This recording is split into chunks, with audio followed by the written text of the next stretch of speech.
اللہ نے حضرت موسیٰ علیہ السلام کو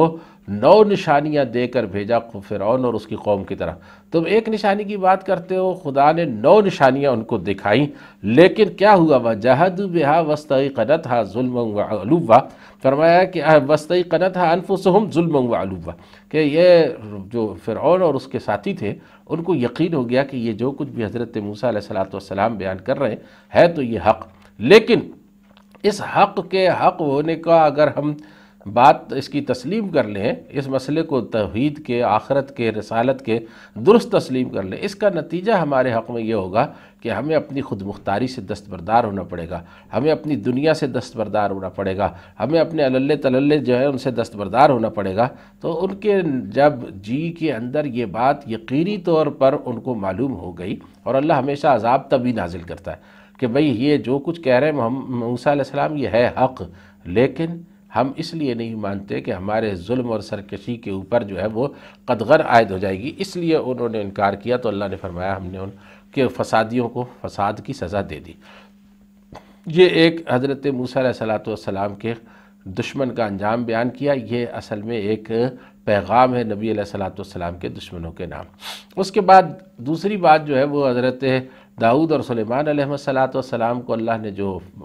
سلطنتیں دیں اس کی فرمایا کہ فضلنا علی کثیر من عبادہ المؤمنین، ان کو اللہ رب العزت نے جو فضیلت دی تھی اس کے اوپر وہ اللہ کا شکر ادا کرتے تھے۔ وقال الحمدللہ، وہ کہتے تھے کہ اس اللہ کا شکر ہے الذی فضلنا علی کثیر من عبادہ المؤمنین، جس نے ہمیں بہت سارے مومن بندوں کے اوپر فضیلت عطا فرمائی ہے۔ تو ایک فرعون کا انجام ہے اور ایک فرعون کی سلطنت ہے، اور ایک داؤد اور سلیمان علیہ السلام کا رویہ ہے کہ ان کے پاس جو علم تھا اور جو سلطنت تھی اس کو وہ اپنی کمائی اور اپنا کسب نہیں بلکہ اللہ کی عطا شمار کرتے تھے۔ اور پھر اس کے بعد حضرت سلیمان علیہ السلام کے 3 واقعات جو ہیں وہ یہاں پر اللہ رب العزت نے بیان کیے۔ سلیمان علیہ السلام کا سب سے زیادہ کثیر ذکر اسی سورہ نمل کے اندر آیا ہے، یہ تقریباً 2 رکوعوں کے اوپر مشتمل ہے۔ اس میں حضرت سلیمان علیہ السلام کا پہلا واقعہ اللہ رب العزت یہ بیان فرماتا ہے کہ سلیمان علیہ السلام کو جو ہے وہ ہم نے سکھایا تھا کہ بھئی پرندے اور جانور اور فلاں جتنے بھی ہیں ان کی بولیاں وہ سمجھ لیتے تھے۔ تو حضرت سلیمان علیہ السلام کے آگے سارے جانور، سارے پرندے، سارے جنات جو ہیں مسخر کیے گئے۔ وہ ایک ایسی سلطنت تھی کہ جیسی سلطنت نہ ان سے پہلے کسی کو دی گئی اور نہ بعد میں کسی کو دی گئی۔ تو وہ سب جو ہے نا ان کے سامنے فوج ان کی وہ پریڈ کر رہی تھی۔ تو اس وقت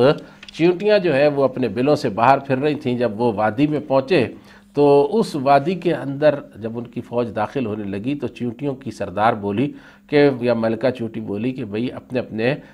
یا ایھا النمل ادخلوا مساکنکم، اے چیونٹیوں اپنے اپنے بلوں کے اندر داخل ہو جاؤ، لا یحطمنکم سلیمان وجنودہ وہم لا یشعرون، اس سے پہلے کہ سلیمان اور اس کے لشکروں کو پتہ چلے تم کچلے نہ جاؤ۔ تو فتبسم ضاحکا من قولہ، حضرت سلیمان علیہ السلام جو ہے وہ اس بات کے اوپر خوش ہوئے کہ اس چیونٹی کو بھی یہ بات پتہ ہے کہ ہم سے اگر کوئی غلطی ہوگی بھی تو انجانے کے اندر ہوگی، ہم ظالم نہیں ہیں کہ ہم جو ہے نا وہ چیونٹیوں کے بلوں کو دیکھ کر بھی روندتے ہوئے چلے جائیں۔ پھر اس کے بعد انہوں نے اللہ کا شکر ادا کیا، وقال رب اوزعنی ان اشکر نعمتک التی انعمت علی وعلی والدی، اور انہوں نے کہا ہے میرے رب مجھے اور میرے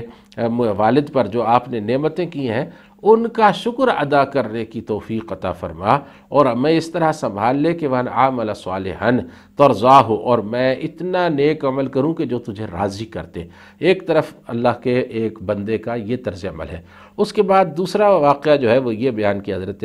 سلیمان علیہ السلام کا کہ ان کے پاس خبر پہنچی کہ ایک یمن کی جو ملکہ ہے وہ اپنے آپ کو سجدہ کرواتی ہے، اور اللہ کے بندوں کو چھوڑ کر ان لوگوں نے